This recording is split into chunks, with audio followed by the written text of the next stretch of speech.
Hello, hello. It is Wisdom Wednesday, August 30th, 2017. Steve Sipress here, and I was all set to talk about a different topic today and dispense a different word of wisdom.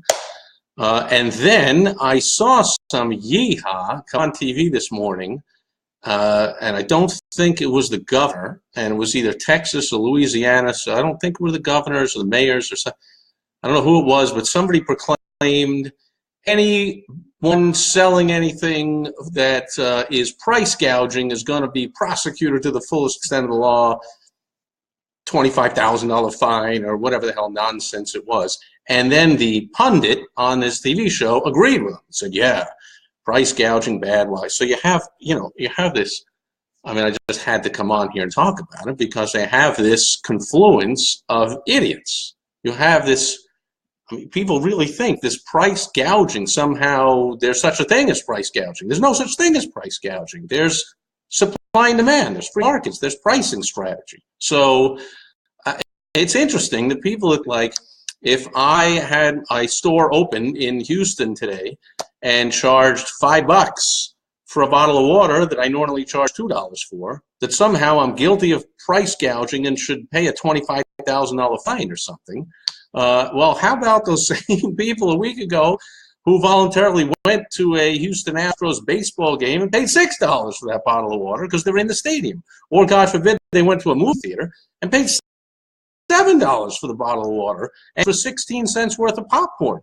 Or they went to any kind of fast food place and paid $1.50 for a drink that is 6 cents worth of coloring and syrup and whatever, and the rest is just water put into a thing, and on and on and on. I mean, here's the deal. When prices aren't allowed to naturally occur thanks to supply and demand, well, where's the incentive? Let's say I owned a grocery store, supermarket in Houston, and the streets are flooded, and how the heck am I going to even get out of my house and get there? I got plenty of food in there. And now, so of course, if I chose to just charitably give it away, it's a whole different story. Anybody can choose to give charity anytime they want. But if I wanted to open my store and sell stuff, because there's plenty of people in the neighborhood who want stuff, well, I would have to go through the extra trouble of getting there.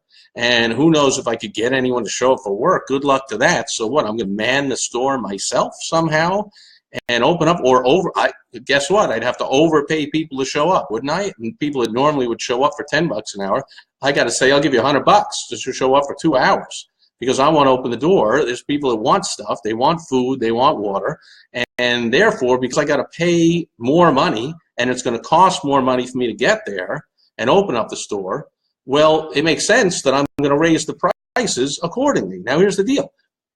This is how this thing works, folks. If the price is too high in the perception of the prospective buyer, the target audience, then they won't buy, right? So if these starving, hungry people that really want some food and water and they, took the storm too lightly, I see all this on the news too. Oh, I thought it'd just be some rain. I never thought it would. Of course you never thought it. But what about being prepared? What about what if? It's not like this is the first time ever there's been major floods in Texas and Louisiana. Like every 10, 20 years is like 20, 30, 40, 50 inches of rain, whatever. Like, yeah, this is a record by like an inch, but like there's major floods before it happens. I mean, it's a low-lying area and whatever. And the storm, I mean, it was on the news, the storm, for at least a week before it hit. Now, I'm not belittling the people that are genuinely hurting and stuck, but these, people that said like, oh, gee, I had no idea. What do you mean? You clearly didn't have no idea. You had some idea, you just didn't listen because you didn't think. You took a calculated risk. So you took a calculated risk and you lost. It's raining a lot and you didn't go shopping. I got a friend who's like, man, my house isn't even flooded, but I idiotically didn't go shopping to stock up. So I actually am just eating everything in the freezer and that's gone. I got nothing else because the stores aren't open around here. Blah, blah, blah, blah, blah. She'd be extremely willing. If I owned a store around there and I somehow got in there and somehow got some people to go in there and open up the doors, she'd say, man, I'll pay $10 for a whatever. I mean, we go to Costco and you get like, I don't know, 5 pounds of candy bars for $10 or whatever. If I go to a movie theater, I get one candy bar for like $8. Like, and I don't complain that the movie theater has price gouging. I don't complain that like sports stadiums have price gouging, and I would not complain. I could complain all I would still buy it. And I can complain, and people do. I mean, I worked for 3 years when I was in high school in Madison Square Garden, and people complained all the time when I walked around, and popcorn back then was 60 cents. And they go, 60 cents? You know, I could get it across the street for a dime. Well, like, why didn't you? Like, you knew the game was on. Are you going to say the same thing? Like, oh, I had no idea. You know, I wasn't prepared. Like, yeah, you weren't prepared. You didn't bring popcorn to the theater or the game or wherever. And enough people are willing to pay that much money for the popcorn and the sodas and the drinks and the candies and the whatever at these sporting events. And enough would be willing to pay if a store opened up somehow in this flooded area and was selling stuff for 2 or 3 times the going rate. People would be willing to pay. If they weren't, guess what? He'd say, wow, gee, I guess $10 for that water is too much. Let's lower it to $7.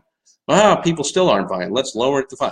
But if people are buying it for $5, they're buying it. So here's what happens. The government artificially, as always, when politicians think they're doing right and come in and interfere with free markets, they screw everybody they think they're trying to help. So because they're mandating that you will pay a huge fine, Mr. Store Owner, if you dare take all the risk and open up that store in the middle of the flood, because you're going to have to sell that water for the normal $1 or $2 a bottle, where thanks to the added cost and risk of you opening up and getting in there and getting employees in there with that added cost, you're just not opening the store. So all these stores that are full of stuff that people want to buy are closed. There is no incentive to the store owner to open the store when he or she has to charge the rate that would be charged when there was no emergency, when there was no storm, when there was plenty of demand.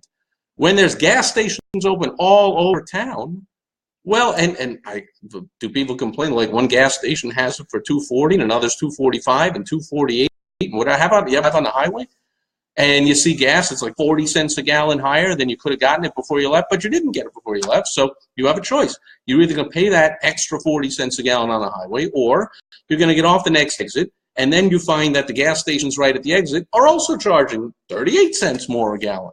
So you drive a few miles more, and finally a few miles more, and you get to a gas station that charges the same rate as you would have paid, because now they're off the highway. But now you just wasted 20 minutes. So you think to yourself, is it going to be worth 20 minutes of hunting around, or should I just pay the extra stupid 30, 40 cents a gallon here? I'll get 10 gallons, it's $4. Like, is it worth 20 minutes of driving around to find a cheaper gas station, or should I pay an extra 10, 20 bucks for the gas and just be on my way? These are the decisions made in free markets. Now, if the government came in and said, oh, you're not, gas station on the highway, not allowed to charge higher rates than the gas station that's 10 miles off the highway in the city, or if you're closer to that, doesn't make any sense. Hey, movie theater, you're not allowed to charge that much for popcorn. Heck, in Costco, I can probably get a bag this size for like $5.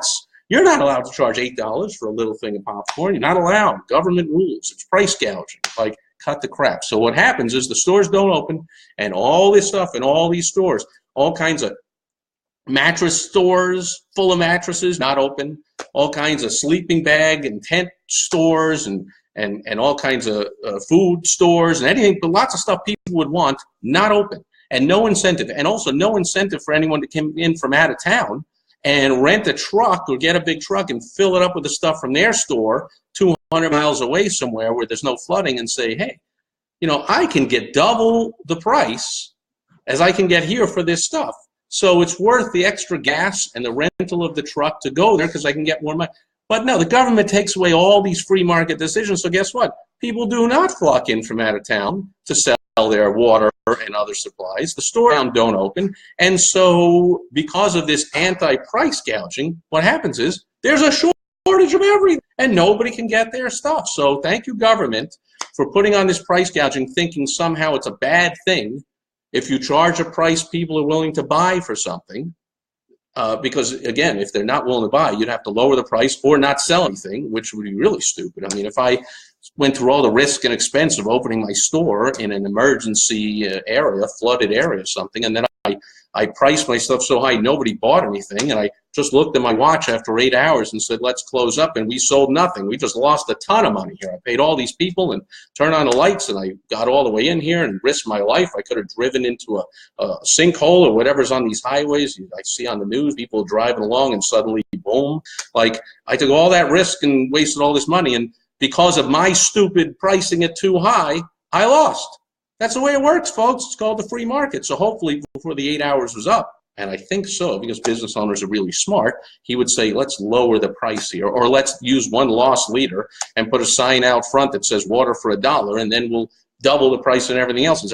But the government, well-meaning, thinking they know what they're doing, and they never do, takes all of this out of the equation and says, oh, no, you can open that store if you want to take the risk and the added expense, but you can't charge a higher price for anything. Well, guess what? Who the heck's going to open the store? So as a result, stores aren't open, and there's massive need and lack of supply and tremendous demand for goods. So thanks to the government, they have thrown off the law. It's a law of supply and demand. It's not a guess. It works. And once again, the government comes in and crushes it. So what happens? People are sitting there going, man, I really need a whatever, and it's too bad that store is right over there. Oh, and then that leads to looting. Well, now we'll have to break into the store and get it because they're not opening the store. So now we'll have looting. So now we got to send cops out when they could be rescuing care of people. We got to send them out to man the streets and watch out for looting. Wouldn't be looting if the stores were open, and the stores would be open if you let them charge pricing accordingly what the market will pay. And I could go on forever, but it's just a shame to watch people in the time of most need for goods and the government depressing the sale of the goods and therefore hurting the people who need the stuff most. Outrageous, but typical of the government. That's it for Wisdom Wednesday. As always, at the end, hey, should have gone here earlier. As usual, there's a bunch of people here. Justin, Rich, Phil, Lee, Nina, Donna, and Rich says, man, put on the glasses. Questions, concerns, put them in the comment here, and then we'll be off. But Rich says, proof of Wisdom Wednesday. StubHub doesn't get right. Yeah, try and get tickets to a game. Like, you can get tickets to any concert or any game as long as you're willing to pay the going rate, which there are anti-scalping laws. Oh, you're not allowed to. But the cops look the other way in the interest of the better, the greater good for the consumer. The consumer who says, man, I don't have tickets to tonight's game, but I'd really love to go. And I wasn't smart enough to prepare way in advance. And I didn't get the tickets, but I am willing to pay for face value $20 tickets. I'll pay $100. I'll pay $300 because I really want to see this singer, or I really want to see this game, or I really want to see this fight, or whatever it is. I mean, $100. Didn't people pay $100 to see a fight between a champion, undefeated boxer and someone who's never boxed a boxing match in his life? People actually paid $100 for it. Is that not price gouging? Oh, and how long is a fight? An hour? Oh, for an hour of watching something for $100. That's overpaying. That's price gouging. Like, you can watch a TV show for an hour for free. You can watch a movie for an hour and a half for $10. Like, you can't be allowed to charge what the market will pay. Ridiculous, okay? So Rich is saying StubHub, right, StubHub, which is a free market. I can put my tickets on there and say I can't go to the game, but whatever somebody wants to pay, and I'll put it on there for $500. And then guess what? Nobody's buying my tickets. I'll lower the price to $400. Yeah, no one buys them. I'll lower it to $350. I'll lower it to $300. Finally, it'll be sold for more than face value, so it's technically price gouging, but for less than I thought I wanted, but for what the market will pay. I didn't share my Rhino of the day. So good thing we got some questions, or I might have finished without it. So my Rhino of the day is this simple rubber or plastic. I think it's rubber because he's pretty limber here. This rubber Rhino, very plain Rhino. Here's the deal, though. I collect rhinos. So wherever I saw this Rhino, which has some writing on the bottom, rhinoceros, made in China. So I saw this made in China thing that cost about a nickel to make and press out of a mold here for another penny. And who could have sold it? I mean, if it was on eBay and it was the only one I saw of its kind on eBay, and I was in a bidding war because I collect rhinos, I would have paid $5, $10, $20, $30. So who knows how much I pay for this thing? Oh, is that price gouging? Oh, anytime you auction on, I guess that's price gouging. How about these artists? I mean, you see a canvas. I was out seeing a client last week, and I was in this old fancy whatever hotel, and I had this artwork from some famous person from around here, Scottsdale, Arizona, and it was like, I should remember the name because she's famous, and they had dozens of her pieces on the walls that are really expensive stuff, and it's like, I read the about her. It's like, oh, she's expert on color. It's all about color. Sure, it's all about color because it was just a big orange thing with like a blue stripe and a red dot in the corner. That's it. And she would title of all kinds of things that, you know, to me, I mean, it had nothing to do with whatever it was. I'm like, that's a what? Who, what? And 20 grand, 50 grand. And after she dies, it'll double up to 200 grand. What? Oh, price gouging. No, it's called free market, what the market will bear. So this 10-cent rhino could sell, if there were 100 of them in a bin in a discount store, it would cost a dime. And I pick one up. If it's on eBay and it says this is the last one left and the only one of its kind, and there's 4 other bidders and the thing's up to 20, 30 bucks, I'm going to bid $31. That's the way it works. And if the government would say to that seller, you're not allowed to sell that for $31, who are they hurting? They're hurting me, the consumer, not allowing me to pay what I'm willing to pay to get something that I value for that amount. So the government, as always, hurts the people it thinks it's helping. Phil says a fair price is what someone's willing to pay for an item. Exactly. That's the definition. A fair price is what someone's willing to pay. I would venture to guess that if I somehow, somebody from 200 miles away from Houston took the risk and rented a flatbed truck and put all his inventory of water and lanterns and mattresses or whatever the heck he had and put it on there and paid for the gas and went over there and went through all that trouble and then parked his truck on a corner and said, and put a sign up and said, water $5 a bottle, mattresses for, you know, double what he paid for them, whatever, like, he would buy it. And if they didn't, they'd lower the prices. That's how you know the price. You figure it out by, what about a lawyer? A lawyer that charges $200 an hour and then his calendar fills up and he's got all the clients he can handle. What does he do? He raises his fee to $300 an hour. And so a few clients leave, but others come in. And then when he fills up again, he raises it up again. So, when there's one lawyer, am I the only one in town that there's a lawyer on one end of town for $200 an hour? There's another one over here for $1,000 an hour. Does the government jump in and go, price gouging, Steve, you're not allowed to hire that attorney? You're not allowed to pay that attorney $1,000 an hour because we decide, us politicians that really know anything about pricing or business, we don't know anything. But we think we're doing good for you, the consumer of legal services, by telling you that lawyer not allowed to charge $1,000. Steve, you're not allowed to hire the best lawyer in town just because you want to and pay him $1,000. All lawyers have to charge only, I don't know, if minimum wage is $10 an hour, lawyers can charge $20 an hour. That's what we decide because we are the government and we know better than everybody. And then would people go to law school? Would people become lawyers? Would people actually buy desks and rent office space to be lawyers if the government told them you're only allowed to charge a smaller amount than people will pay? Whole thing doesn't make sense, but people jump right in an emergency and go, oh, yeah, price gouging, terrible thing. You can't do it. Like, great. All the stores are closed. Nobody gets to pay anything. Greg is here, and Phil says, I remember all those reports of government agencies paying $45. Great point. Government agencies paying the Pentagon pays $45 for a screwdriver, $200 for a toilet seat. Like, there's the government itself, price gouging itself.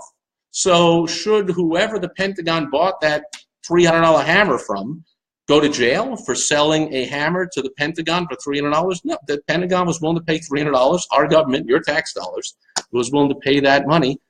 Somebody accepts the money. It's the way the market works, the way the world works, the way life works, okay? Let people buy stuff if they want to buy stuff, and then let people give away stuff if they want to give away stuff. But all these government rules, you can't do this, you're not allowed that. Look what's happening in Texas. It's the revolt of the non-government, because it's Texas. It's the most self-reliant state, maybe outside of Alaska, but it's an amazingly self-reliant state. You've got the big Houston, the big city, the gimme, help me, take care of me area, but otherwise, real self-reliant. And I don't think a lot of people that dwell in the inner city in Houston own fishing boats and are outdoorsmen and go camping and fishing a lot. So it's those people that are saying, we can't wait for the government to come in here and requisition and the federal this, and Donald Trump's got to go to Congress and beg for money from the Texas senator himself, Ted Cruz, who famously came out a dozen years ago when another hurricane smashed into New York and said, screw New York and New Jersey. They shouldn't get any federal funds. But now, guess what? It happened in Texas. dork. And so now, oh yeah, now we need funds for that. Like, oh, so there's going to be an argument in Congress, which Congress on vacation even. So did they come back? Did they say this is an emergency? We're coming back in session and we're giving money. I saw something on the news this morning. They were, hey, FEMA has already given $25 billion, $35 million in aid, as if that was a good thing. I'm like, how much Kool-Aid did you drink this morning? Like, I saw estimates, this is 40, 50 billion dollars of damage. And they've given less than 1,000th of that. They've given 25 million so far. Like, what? Bully for them. I can tell you right now that entertainers, athletes, private citizens, all these people risking their life and giving their time, and I see the interviews with these guys with their boats. They're like, yeah, I could have. My house wasn't flooded. I could have sat there and hung out and been safe and whatever. But how can I do that? Well, there's people that need help out here. I'm going to come out here. I got a boat. I'm going to come out here and risk my life and have a boat and maybe save a person. Now I'm saving doggies, cats, and whatever. I'm going to do this because that's what you do. Like, we don't wait for the government to say, oh, we're going to argue now between how much aid and how much, screw all that, okay? So anyway, I'm getting all way off on a rant here. It's not about insurance that, of course, should all be private and should have nothing to do with the government. How ridiculous. But we're talking about pricing. Pricing strategy is simple, folks. And it's the biggest mistake I see business owners make, and where I can do the most good for my clients is helping them with pricing strategy. And if I used to, back in my door-to-door sales days, we were famous. I spent 4 months one winter in Florida, and the stories were famous. Or when the hurricane hit, we took those legend lanterns out of the back. I was just laughing about this the other day with an old friend from door-to-door sales. Hey, thanks for all those likes. John's here, Dan's here, and the owner of that warehouse that consigned the goods to us to go out on the street and do the door-to-door sales, he always kept in the back couple of containers of these, what we call these legend lanterns. They were 6D battery operated flashing lights, and we sold them on the street for $10. But in a hurricane, they were legendary stores, sold them for $40. Well, what does that mean? That means that someone like me, a direct door-to-door salesperson, said, you know what, it's a hurricane, and of course I ought to be safe and like stay in my apartment today. But I'm going to go into the hurricane area, drive all the way down there through the traffic, and every once in a while a bridge is out and they've got to drive around it. And we're thinking we're crazy the whole way down, but we're going to get down there and we're somehow going to plop ourselves down on a street corner and open the trunk and go, I got emergency lights for $40. And people are buying them, I was going to say like water, no pun intended. People are buying them like crazy. I probably shouldn't even say that. See how politically incorrect I'm being here just by being a normal human being. So they were buying them all. They were buying a lot of them. There you go. So they were like, there's legendary stories about how they made the most money in the most adverse conditions. Well, gee, that's like economics 101, supply and demand. If you're willing to supply to people that really need it, people are going to reward you accordingly to the risk you took and the value they see in what you're offering. And if they didn't, these guys would drop it down to $30. They'd drop it down to $20, and if they had to, they'd drop them down to the everyday price for $10, and they'd still make, $1,500 for the day. And they come back and they go, "That was crazy. We're just not doing that again." But I wouldn't say people root for her, but it was like, you know what? If you're willing to go and provide value to people who want it, then you get paid what they're willing to pay for it. That's it. That's today's Wisdom Wednesday. Thanks for all the comments, questions, likes. Thanks for everyone being here. I'll be back tomorrow with Throwback Thursday. I will dig into the vault, pull something out, have some fun, and teach a business lesson with it. Thanks for all those likes on the way out. Thanks, everybody. And I will catch you tomorrow on Throwback Thursday. Bye-bye.